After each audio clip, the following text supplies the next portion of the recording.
Selamat pagi para hadirin, selamat bergabung di acara Jababeka Industrial Talk.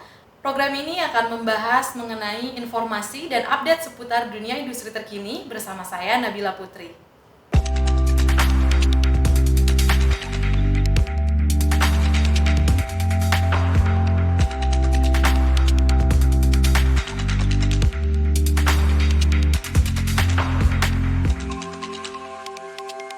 Pada pagi hari ini kita bersama akan mengangkat tema tetap sehat dan produktif di saat pandemi.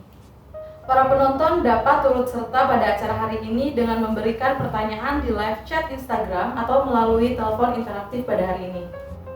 Tentunya pembahasan pagi ini akan sangat menarik karena seperti kita ketahui, pandemi virus corona ini telah berkembang dengan pesat dan memberi dampak yang begitu besar terhadap kehidupan sehari-hari termasuk di dunia bisnis dan industri. Saat ini saya tidak sendiri. Kali ini saya telah ditemani oleh dua narasumber yang berkompeten di bidangnya dan bisa memberikan insight dan masukan yang sangat berguna bagi kita semua.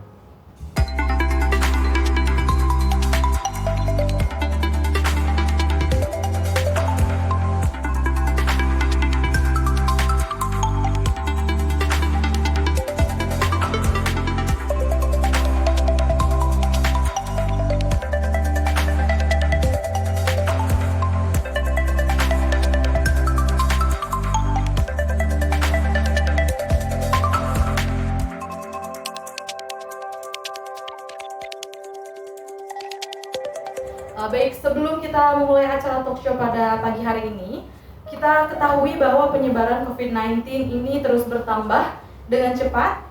Nah, tentunya hal ini sangat meresahkan bagi banyak negara termasuk Indonesia ya Bapak-Bapak. Sehingga sejumlah langkah dilakukan mulai dari gerakan stay at home, work from home, social distancing di area publik, hingga terkini memberlakukan PSBB di Jabodetabek. Baik, pertama saya ingin bertanya kepada Dr. Irawan. Sebenarnya apa sih dok COVID-19 ini dan bagaimana sih penyebarannya? Terima kasih Mbak untuk pertanyaannya. Sebenarnya untuk COVID-19 ini mungkin udah banyak informasi ya yang kita dapat dari media massa apa itu COVID-19 seperti itu. Cuman saya ingin sedikit memperjelas bahwa sebenarnya COVID-19 ini adalah suatu infeksi yang disebabkan oleh virus yang menyebabkan gangguan pada saluran pernapasan. Nah, COVID-19 sendiri merupakan sebenarnya virus baru ya, tapi sebenarnya tidak terlalu baru karena sebenarnya beberapa waktu yang lalu coronavirus sendiri sudah lama ditemukan. Nah, cuman hanya beberapa tahun ini ada kasus besar, contohnya waktu SARS kemarin, kemudian MERS dan sekarang COVID. Nah, kenapa sih disebut baru? Karena coronavirus ini selalu bermutasi atau membentuk struktur yang baru. Dan itu baru ditemukannya kemarin ya di awal tahun, yang ditemukannya pertama kali diduga di provinsi Hubei atau di Wuhan. Nah di situ baru pertama kali ditemukan dan setelah diteliti ternyata membentuk struktur yang baru. Nah makanya disebut sebagai virus baru atau sekarang disebut dengan SARS-CoV-2 seperti itu. Nah bagaimana sih berkembangnya? Nah kalau kita berbicara berkembang, virus tersebut mungkin bahannya berkembang di dalam tubuh manusia tentu. Kalau misalnya dia di luar atau di benda mati, dia akan mati. Cuman saat dia terhirup menginfeksi, akhirnya dia berkembang seperti itu. Terus kemudian masalah penularannya ya tadi ya Mbak. Nah, kalau untuk penularan sendiri, tentu kita harus tahu dulu nih, gimana sih virus itu bisa masuk dalam tubuh kita. Itu yang penting. Dia masuk melalui saluran pernafasan, bisa dari mulut atau hidung, dan bisa juga dari mata. Kenapa bisa dari mata? Karena mata memiliki koneksi terhadap saluran pernafasan. Jika kalau misalnya virus masuk ke dalam situ melalui hidung, mulut, mata, akhirnya ke saluran pernafasan dan menginfeksi. Terus bagaimana caranya penyebarannya ini? Nah, virus ini tidak bisa terbang sendiri tentunya ya. Tentu ada media yang harus dia menghantarkan dia sehingga dapat menginfeksi. Contoh misalnya ada satu orang yang terinfeksi dan ada orang yang tidak terinfeksi tentunya. Nah, saat orang yang terinfeksi itu misalnya batuk atau bersin, dia akan mengeluarkan aerosol atau droplet atau percikan. Nah, virus tersebut dia menumpang di media tersebut. Apabila droplet atau aerosol itu terhirup oleh manusia atau oleh orang yang tidak terinfeksi, apabila dia daya tahan tubuhnya kurang, akhirnya dia dapat berkembang virus tersebut dan akhirnya menginfeksi. Seperti itu. Itu yang pertama dari droplet aerosol. Terus kemudian ada sebutannya sebagai kontak. Nah, bagaimana secara kontak? Misalnya, karena dia tentunya kontak fisik bukan salah seperti itu ya. Contohnya misalnya ada aerosol yang terjatuh misalnya di suatu material bahan, akhirnya kita sentuh, kita pegang, akhirnya kita tanpa sadar kita menyentuh wajah atau wajah atau mata atau hidung, akhirnya virus itu masuk seperti itu. Nah, yang perlu digarisbawahi bahwa tidak semua kontak juga dapat menularkan. Misalnya ada infeksi, akhirnya kita tidak sengaja tersenggol, misalnya habis bersin, akhirnya ngelap di pundak, akhirnya tersenggol bahu kita, tentu tidak akan menyebabkan infeksi kalau misalnya tidak kita hantarkan melalui mata. Baik. Lalu menurut dokter nih dok, langkah preventif dari pemerintah seperti social distancing dan PSBB ini apakah efektif apabila dilihat dari sisi medis? Oke, tentu untuk langkah dari pemerintah tersebut sudah sangat baik ya, social distancing, physical distancing, karena kita juga melihat dari perjalanan proses penyebarannya tersebut ya. Yang pertama dari droplet atau dari aerosol, tentu dari dengan jarak 2 meter tentu dia akan jatuh ke bawah gitu. Makanya kita perlu social distancing dengan 1,5 sampai 2 meter. Nah, itu menurut saya sangat efektif ya. Apalagi sekarang juga ditambah program baru PSBB. Nah, itu juga salah satu program dari pemerintah yang menurut saya itu cukup membatasi ruang lingkup manusia untuk saling menularkan atau membatasi kerumunan ya, seperti itu ya. Nah, itu menurut saya sangat efektif sih, sangat bagus. Namun bagaimana mengenai polemik yang telah terjadi di dunia bisnis dan industri ini dok, di mana kan tidak sepenuhnya dapat melakukan tindakan seperti WFH atau stay at home, karena seperti diketahui bahwa roda bisnis harus berjalan, terlebih bagi industri-industri yang memiliki peranan penting bagi masyarakat. Mungkin Dokter Irawan bisa memberi tanggapan mengenai hal ini? Iya. Sebenarnya ini menarik ya Mbak ya, untuk masalah WFH dan roda bisnis ini merupakan suatu yang mungkin kalau dari segi medis ya kita akan menerapkan ya WFH untuk stay at home selalu ya pasti. Cuma kita nggak mungkin bisa stay at home selalu ya, karena roda bisnis harus berjalan, bisnis perusahaan butuh produksi segala macam pasti harus, karena juga akan mempengaruhi ekonomi ke depan. Menurut saya sih bagi pelaku bisnis ya mungkin bisa ada kok beberapa trik atau cara-cara yang bisa kita terapkan dengan kita tetap memperkerjakan karyawan tapi dengan cara yang aman atau melindungi karyawan tersebut dari penularan sih, seperti itu. Salah satu langkah ya sebenarnya yang paling utama adalah dari perusahaan harus memberikan edukasi atau himbauan, itu yang paling utama menurut saya. Karena apa? Kita bisa melakukan WFH, kita melakukan berbagai macam mekanisme, tapi kalau misalnya karyawannya sendiri tidak mengerti ya WFH sih jatuhnya di rumah, tapi di rumah jatuhnya jalan-jalan segala macam. Kita harus memberikan edukasi yang paling yang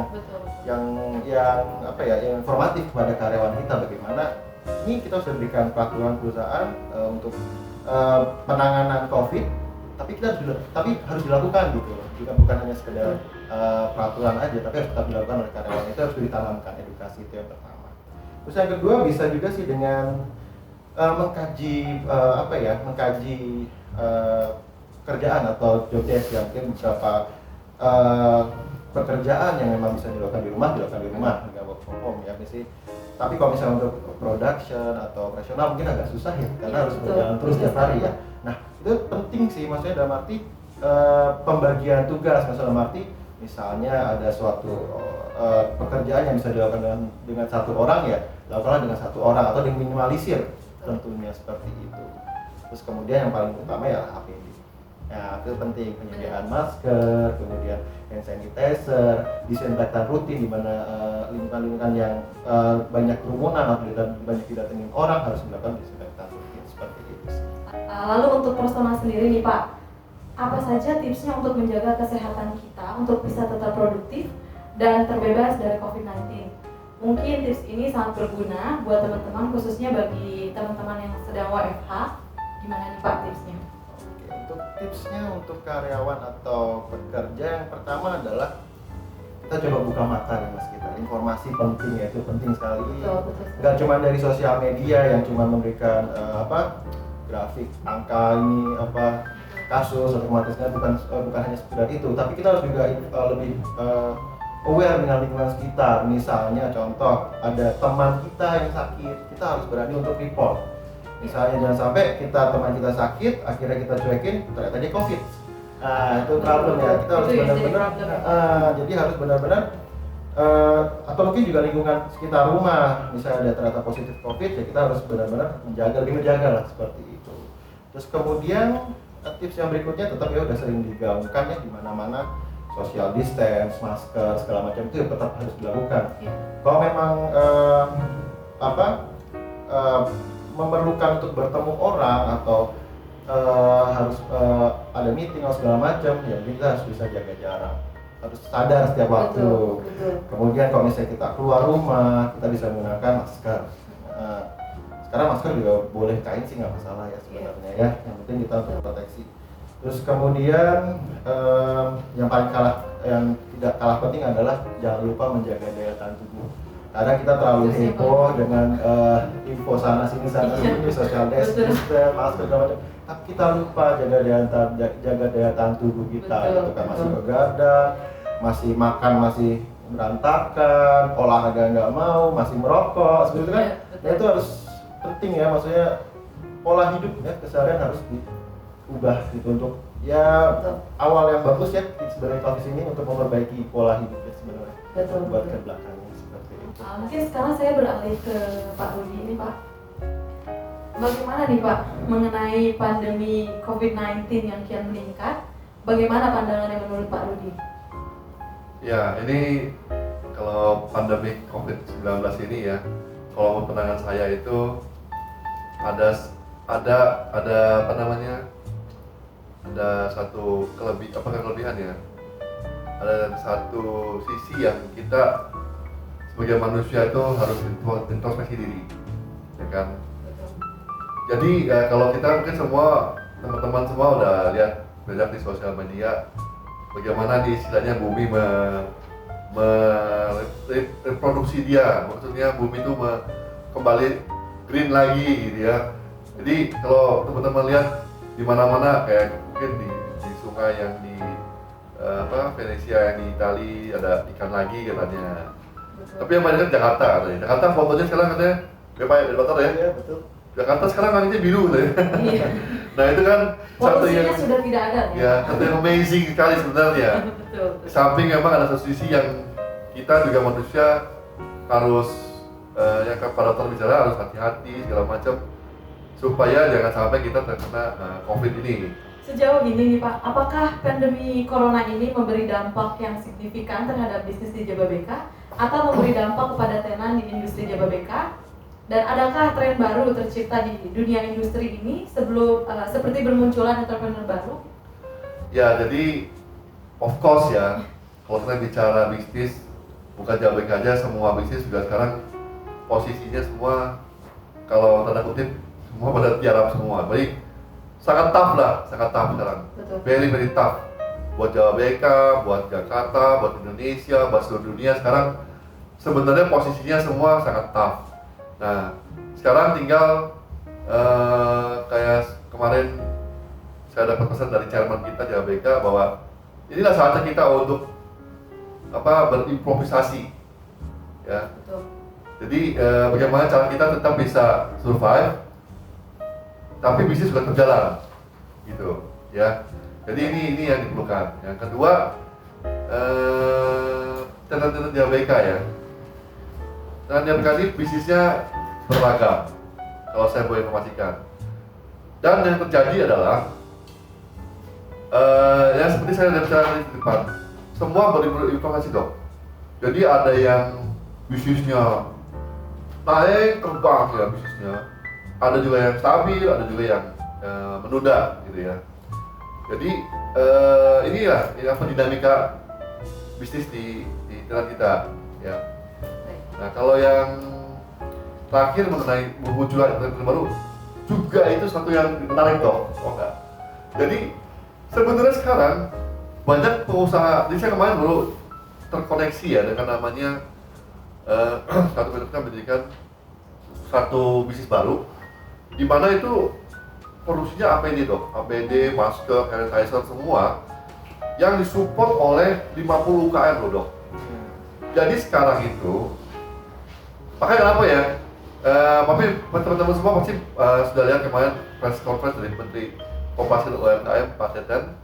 bahwa mereka di pemerintah care dengan UMKM dan mereka akan mensupport semua bisnis UMKM. Nah, jadi entrepreneur baru ini muncul juga, bermunculan dong, oh enggak? Kayak Nabila ya. Jadi munculnya gimana? Yang nggak pernah bisnis APD dulu misalnya bisnisnya menjual mesin pengolahan limbah. Wah sekarang dia produksi ini matras untuk tentara itu dong. Ya kan tuh buat bangsa-bangsa di rumah sakit ya. Nah itu juga muncul. Terus tiba-tiba ada yang ya ini survive. Jadi ada pengusaha yang dulu produksi LED lamp, sekarang mau produksi APD. Iya APD gitu. Jadi ini ada yang otomotif part dong. Mereka dia bisnisnya sekarang bikin itu apa namanya? Yang buat pernafasan tuh ventilator ya. Ventilator. Dan ini interesting gitu. Jadi saya bilang sekarang tuh banyak ya saya bilang saya bukan pengusaha sih ya, tapi saya lihat teman-teman di JBK itu semua berubah bisnisnya itu karena mereka mau mengintrospeksi diri mereka dan berimprovisasi. Kemudian industri apa saja Pak yang mengalami peningkatan di tengah pandemi ini? Dan adakah produk dari JBK Industrial Estate yang dapat mendukung industri ini? Ya, ini juga satu yang interesting juga ya. Ini berhubungan juga sama Pak Dokter sebenarnya. Pak Dokter sekarang jadi bisnis yang berkembang farmasi Pak. Dok. Jadi farmasi sekarang itu semuanya suddenly terbang bisnisnya. Saya nggak ngerti.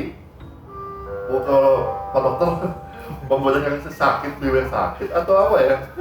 Ini kan terbang bisnisnya semua, ya kan? Jamu-jamuan dok, herbal, semuanya naik terbang semua bisnisnya. Ya kan interesting kan? Yang dulu orang nggak pernah minum jamu, boro-boro tahu jamu, boro-boro tahu temulawak. Sekarang tiba-tiba very atraktif untuk bicara mengenai jamu, jahe, kunyit, temulawak. Jadi ini interesting dong. Ini ya farmasi, jamu-jamuan atau apa herbal bisnis. Terus chemical dong. Ya disesuaikan karena booming kan. Farmasi, chemical sama food and beverage. Nah ini food and beverage juga interesting. Work from home kan dok. So jadi kayak ibu-ibu nona ini kan, wah bangun tidur. Mereka very worried kan dok dengan beratnya. Jadi makanan ini itu berkembang sangat cepat. Jadi yang biasanya mungkin delivery order oke, mau ojol dok. Cuma dengan frozen food itu juga peningkatan. Jadi ini bisnis yang menarik ya. Minuman juga sama di rumah. Orang jarang minum kali, jarang minum kali. Jadi lucu deh, ini very interesting deh. Ini bisnis gitu. Nah, jadi JBK apa sih ini supportingnya? Nah, kita emang dari awal itu visinya adalah membangun sebuah klaster bagi UMKM. Ya. Jadi UMKM ini tetap kita support. Karena kenapa? Ini suatu bisnis yang tidak akan pernah layu gitu ya. Dimanapun, keadaan apapun, mereka tetap bisa survive. Gitu. Nah, JBK membangun sebuah klaster yang namanya klaster BISPA dan supporting industry building. Nah, klaster ini memang dibutuhkan untuk UMKM yang mungkin awalnya berpikir takut kawasan industri. Padahal sebenarnya begitu mereka masuk ke kawasan industri, mereka akan dengan cepat bisa berkembang besar. Kenapa? Karena networking mereka akan otomatis masuk ke lingkungan JBK dan Estate dan langsung naik kelas. Nah ini yang kita siapkan Nabila untuk bisnis UMKM. Gitu. Baik. Jadi menarik sekali ya Pak, di tengah pandemi ini banyak entrepreneur baru, tapi JBK juga akan selalu mensupport untuk para entrepreneur tersebut. Dalam memerangi penyebaran virus corona ini nih Pak Rudi, langkah apa saja sih yang telah dilakukan JBK Industrial Estate di ruang lingkup perkantorannya sendiri? Langkah-langkah preventif apa yang sudah diambil? Jadi gini ya, kita untuk internal JBK kita rutin mengadakan disinfektan. Jadi SOP kesehatan yang sudah dirilis oleh Departemen Kesehatan kita sudah terapkan dengan baik di kantor kita. Nah, kita juga memberikan apa namanya fasilitas ke tenaga kita dengan program disinfektan gratis dan membagikan masker gratis dok. Jadi kita nih tenaga JBK ini semua kita berikan free disinfektan semua pabrik mereka. Kita juga berikan namanya masker gratis. Jadi buat buruhnya, buat ownernya, supaya mereka care. Apalagi sekarang dengan semakin ketatnya nih PSBB ini kan, sebenarnya untuk untuk kesehatan itu makin ketat ya dok ya. Jadi SOP itu harus dijalankan dengan baik. Ini yang kita sekarang lakukan ke internal JBK maupun ke internal JBK. Apabila saya melihat berita beberapa hari yang lalu nih Pak, apakah benar Pak bahwa Jababeka melakukan penggalangan dana dengan sejumlah tenan di industri Jababeka? Bisa diceritakan sedikit Pak mengenai penggalangan dana tersebut? Ya, jadi kalau saya boleh share bahwa kita punya chairman founder kita Pak Darmono itu sangat concern ya dengan keadaan sekarang ini, baik yang ada di JBK maupun di Bekasi maupun di Jakarta dan Indonesia. Jadi Pak Darmono ini mengusulkan ke tim kami semua untuk membuat WA group yang namanya Fighting COVID-19. Nah, di sini berkumpul semua tenan JBK, semua JBK Group dan Yayasan Pendidikan Presiden University. Ya, kita berbahu-bahu, saling bantu-membantu, berdonasi, di mana nanti donasi ini kita kumpulkan baik berbentuk dana maupun peralatan medis, APD, apapun juga ya. Jadi ini nanti kita akan salurkan ke semua rumah sakit yang ada di Bekasi dan juga ke Pemda, kemana-kemana, semua kita akan share juga ke masyarakat sekitar yang ada di JBK.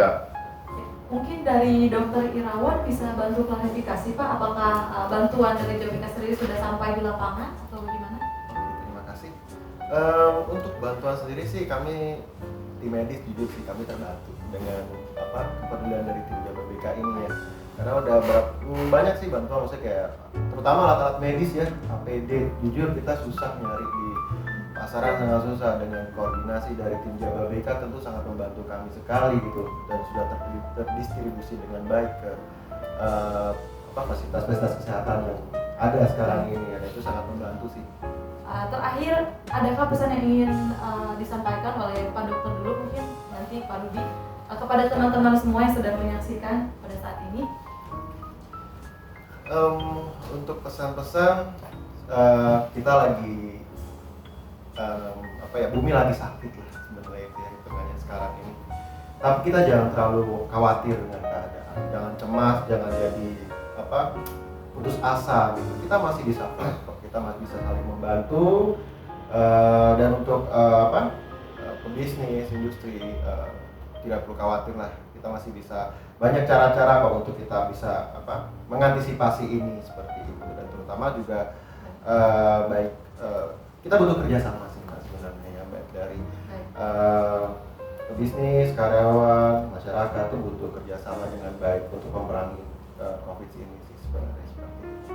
Mesti semangat sih sebenarnya. Pastinya ya Pak. Mungkin dari Pak Rudi ada tambahan? Saya setuju ya dengan Pak Dr. Irawan. Pak Dr. Irawan kan expert juga, jadi salah satu dokter di Presiden Medical Center dok ya. Iya, Itu salah satu unit yang menunjang tim JBK juga sebenarnya. Nah, seperti Pak Dokter sampaikan juga bahwa sebenarnya kalau kita hidup sehat dok ya, hidup sehat, makanan sehat, olahraga, itu bisa meng-counter. Kan kayak saya pernah baca dok di sosial media juga bahwa sebenarnya imun kita juga obat sesungguhnya kan untuk meng-counter segala virus ini. Nah, imun ini gimana supaya tetap stabil, tetap relatif tinggi. Kayak kalau misalkan ya rajin olahraga, rajin makanan yang sehat ya dok ya, sayuran, buah-buahan, walaupun sekarang ada susah di tempat ya, mesti fight. Jadi itu saran saya, dan tetap kita mesti tetap semangat teman-teman kan. Memang semua sulit, semua sekarang bahkan pemerintah Indonesia pun sudah mengumumkan lewat Ibu Sri Mulyani Menteri Keuangan bagaimana kita punya GDP semua turun ya, inflasi juga luar biasa. Nah ini yang akhirnya apa namanya sangat berpengaruh. Tapi saya mau pesan di satu, gitu. Ada pesan sponsor dok sebenarnya. Jadi gini dok, harga emas sekarang tinggi, saham turun dok ya. Apalagi mau invest di manapun juga sekarang worried. Satu sebenarnya yang saat ini belum berubah itu harga properti. Betul. Ya. Nah, properti mana yang bagus? Silakan dipilih. Salah satunya sponsornya dari kawasan di JBK dong. Jadi ini apa namanya? Tapi itu is true gitu loh. Jadi mungkin ada beberapa teman-teman bapak-bapak yang semua menyaksikan ini ada yang mau investasi.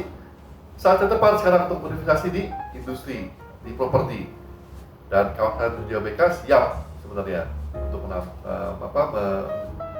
menampung atau membantu ya segala investasi ini. Demikian saya bilang. Baik. Menarik sekali ya pembahasan pada pagi hari ini. Begitu inspiratif dan membuka wawasan kita semua. Namun nampaknya waktu pun yang membatasi talk show kita pada hari ini. Namun sebelum saya menutup talk show online hari ini, saya akan memberikan 3 kesempatan bagi audiens yang berada di sini untuk memberikan pertanyaan kepada narasumber kita pada pagi hari ini. Pertanyaan dapat melalui live chat Instagram atau Anda dapat menelpon ke 081 283 090 900. Sekali lagi di 081 283 090 900. Nah ini ada pertanyaan nih Pak Dokter atau Pak Rudi, prediksinya katanya virus ini kira-kira kapan akan berakhir dok? Ini dari Habibi ya, kalau nggak salah, dari Pak Habibi. Adakah prediksi kapan berakhir gitu corona ini, badai corona ini? Oke, terima kasih Pak Habibi untuk pertanyaannya.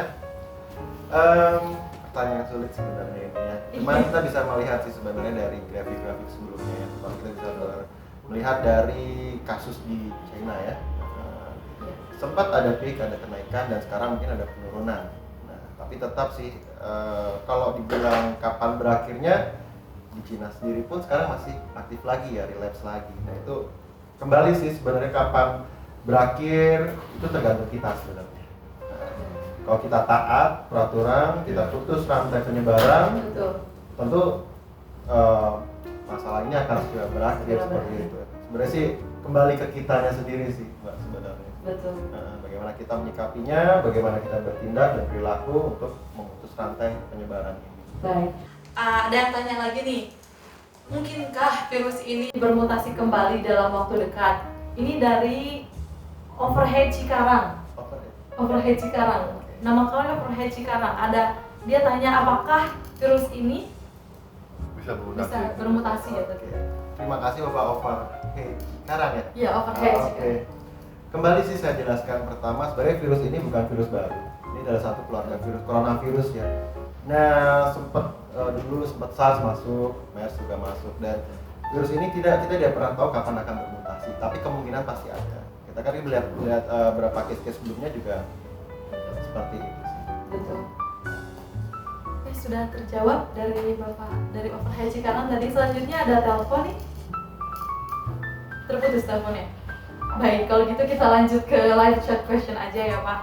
Ada yang tanya lagi nih dari Azmarisyafa. Alternatif herbal apa yang harus dikonsumsi untuk pencegahan COVID-19 ini? Terima kasih untuk pertanyaannya.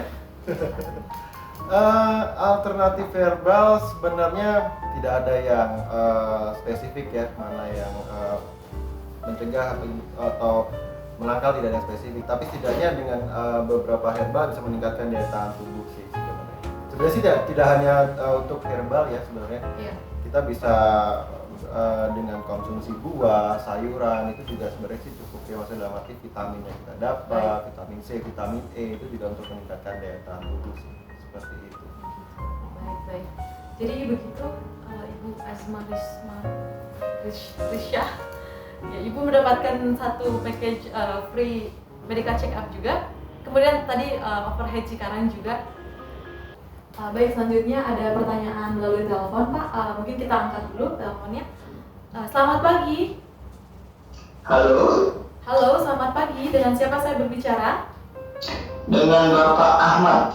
Dengan Bapak Ahmad.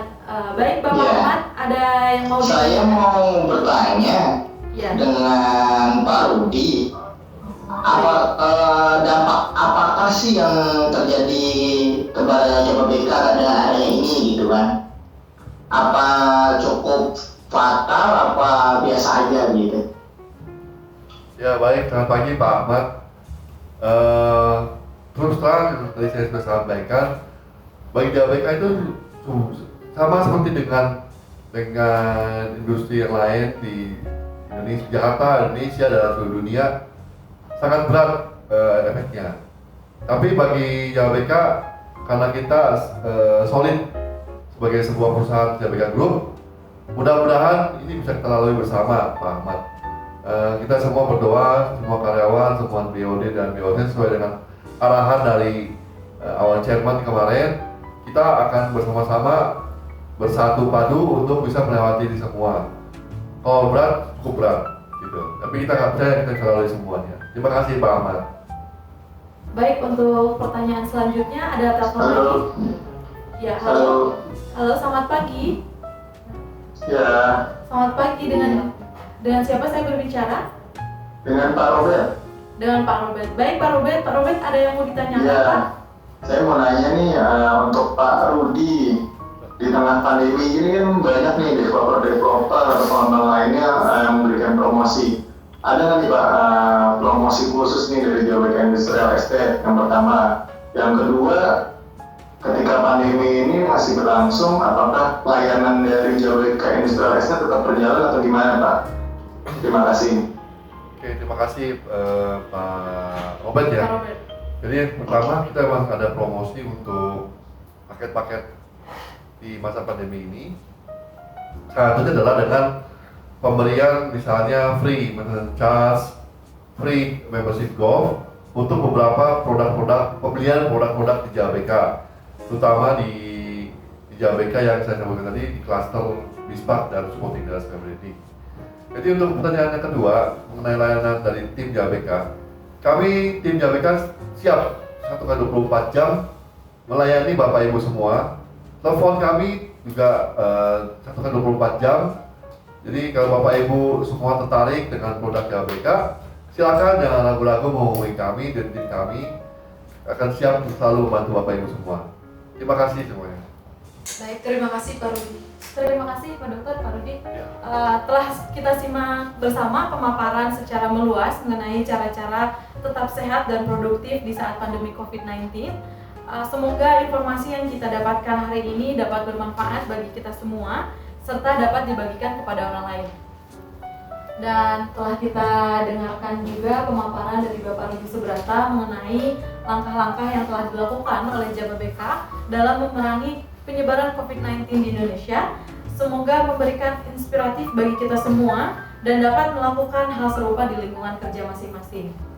Pemberantasan virus corona di Indonesia tidak hanya dilakukan oleh sepihak saja. Diperlukannya kesadaran tinggi dari masyarakat untuk memerangi penyebaran virus ini. Dan diperlukan juga peran serta dari pelaku industri untuk bersatu dan bersinergi bersama dalam membantu pemerintah melawan COVID-19. Oleh karena itu, mulai dari sekarang, kita harus membiasakan pola hidup sehat dan perilaku hidup bersih. Sekian episode selanjutnya dari Jababeka Industrial Talk. Saksikan episode selanjutnya. Stay safe, stay healthy. Salam Jababeka Industri.